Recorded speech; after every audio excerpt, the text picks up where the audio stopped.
নিজেকে ভালো রাখার দায়িত্ব নিজেকেই নিতে হবে, কারণ খারাপ থাকলে কেউ ভালো রাখতে আসবে না। কিছু কিছু মানুষ নিজেকে নিয়ে অহংকার করে খুব বড়ভাবে, কিন্তু তারা হয়তো জানে না ফুলের সৌরভ আর মানুষের গৌরব চিরদিন থাকে না। সুপ্রিয় দর্শক, আসসালামু আলাইকুম। আপনারা সবাই কেমন আছেন? নিশ্চয়ই ভালো আছেন। যে যেখানে আছেন সুস্থ আছেন, নিরাপদে আছেন। আমরাও পরিবারের সবাই ভালো আছি, আলহামদুলিল্লাহ। তাই প্রতিদিনের মতো চলে আসলাম আপনাদের মাঝে একটা নতুন ভিডিও নিয়ে।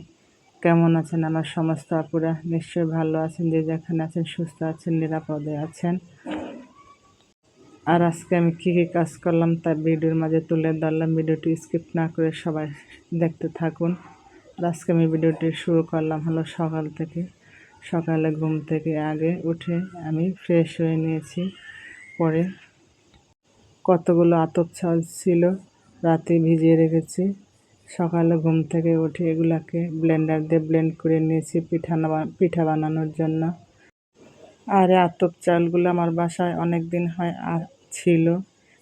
এই চাউলগুলো দিয়ে কী বানাবো বুঝতেছিলাম না, তাই কালকে রাতে মনে হলো যে চাউলগুলোকে ভিজিয়ে রেখে দেখি পিঠা বানিয়ে নেব। তাই রাতে চাউলগুলো ভিজিয়ে রেখেছি। সকালে ঘুম থেকে এগুলোকে ব্লেন্ডার দিয়ে ব্লেন্ড করে নিয়ে এখন এগুলাকে আমি তেলের পিঠা বানিয়ে নিচ্ছি। আমাদের এলাকায় এগুলাকে তেলের পিঠা বলে, আর এলাকা কী বলে জানি না।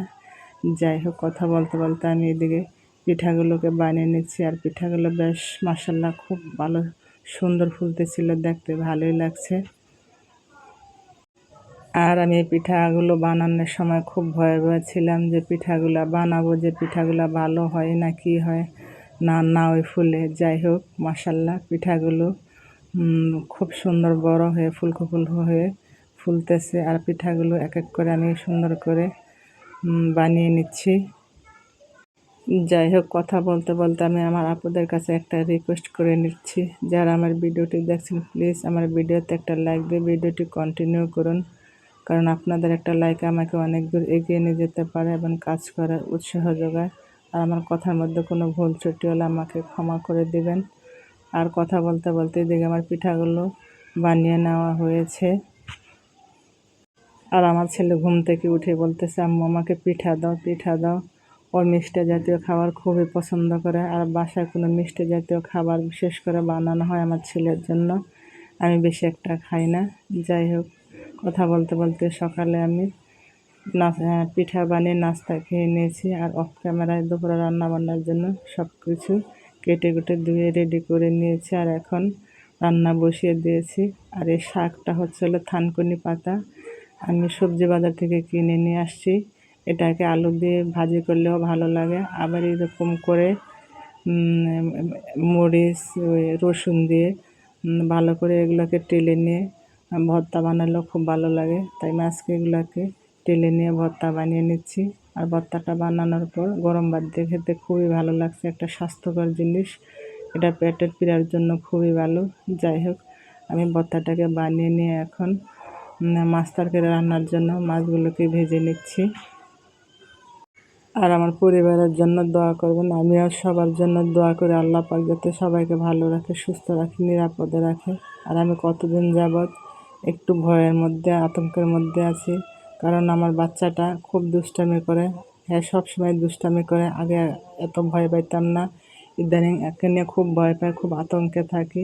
কারণ কিছুদিন আগে একটা বড় অ্যাক্সিডেন্ট ঘটিয়েছে, 5টা সিলি লাগছে। এখন ওইটা নিয়ে খুব লাফালাফি করে, কোন জায়গায় যাওয়ার ব্যথা পায়, কোন জায়গায় যে কী করে তা নিয়ে খুব ভয়ে ভয়ে আছে। কিন্তু আর দুষ্টামি করতেছে না। আল্লাহ যাতে তাকে ভালো রাখে, ধৈর্য দেয়, আমাকে তার সব কিছু সহ্য করার মতো। যাই হোক, কথা বলতে বলতে আমি মাছগুলো ভেজে নিয়ে এখন তরকারিগুলোকে কষিয়ে নিচ্ছি। আর কথা বলতে বলতে আপনাদের কাছে একটা রিকোয়েস্ট করে নিচ্ছি, যদি আমার ভিডিওর কোনো অংশ ভালো লেগে থাকে প্লিজ আমার চ্যানেলটি সাবস্ক্রাইব করে আমার পাশে থাকবেন। আর ভিডিওটি ভালো লাগলে লাইক করবেন, কমেন্ট করবেন, শেয়ার করবেন। আর আপনাদের সুন্দর সুন্দর কমেন্টে আমাকে কাজ করার উৎসাহ যোগাবে। যাই হোক, কথা বলতে বলতে এদিকে আমার তরকারি মুরগির দিয়ে মাছগুলো দিয়ে এখন নেড়ে চেড়ে নিয়ে কতক্ষণ ফুটিয়ে উঠিয়ে নেব। এই যে এদিকে আমার মাছ তরকারি রান্না হয়ে গেছে। আর এদিকে আমার ভর্তাটাকে আমি বানিয়ে নিয়েছি। আর যখন সময় খারাপ হয় তখন চতুর্দিক থেকেই খারাপ হয়, আর যখন সময় ভালো হয় চতুর্দিক থেকেই ভালো হয়। যাই হোক, আল্লাহ পাক যা করে ভালোর জন্যই করে। যাই হোক, সবসময় আল্লাহ পাকের শুকরিয়া আদায় করি। আল্লাহ পাক যে অবস্থা রাখছে আলহামদুলিল্লাহ। আর সব কিছু শরীরের মতো আল্লাহ যেন ধৈর্য শক্তি আমাকে দেয়, সবাইকে দেয়। যাই হোক, কথা বলতে বলতে এদিকে জুতার র্যাকটাকে পরিষ্কার করে নিচ্ছি, কারণ প্রতিদিন এগুলা মোছার পর অনেক ময়লা হয়, কোথা থেকে যে এত ধুলাবালি আসে। যাই হোক, এদিকে আবার আমি আমার এরমের গাছটাকে পরিষ্কার করে নিচ্ছি। এদিকেও আমার ছেলে এসে অনেক ডিস্টার্ব করতেছে। ওয়ে চায় আমি যেটা করি ওইটা করতে চায়, খালি বলে আম্মু স্প্রেটা দাও, স্প্রেটা দাও। আমি ওকে স্প্রেটা দিচ্ছি না, কারণ ওর থুতনি নিচে যে কেটে গিয়েছে, যদি স্প্রেটা লাগে তখন কোনো আবার সমস্যা হতে পারে, ইনফেকশন হতে পারে। যাই হোক, কথা বলতে বলতে আমি আমার রুমের গাছটাকে স্প্রে দিয়ে পরিষ্কার করে নিচ্ছি। আর আমার ছেলে দেখেন কীরকম দুষ্টামি করতেছে। ও এত দুষ্টামি করে, ওর দুষ্টামি তো সব সময় ক্যামেরায় ক্যাপচার করা যায় না, যেটুক কাজ করে ওইটুক সময় আপনারা দেখতে পারেন।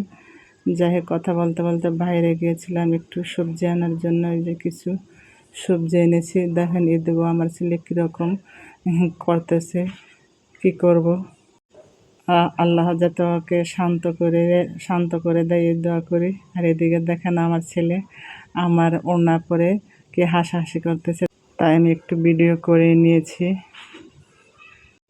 যাই হোক, কথা বলতে বলতে আমি ভিডিওটির শেষ পর্যায়ে চলে এসেছি। অসংখ্য ধন্যবাদ সবাইকে। আল্লাহ হাফেজ, আসসালামু আলাইকুম।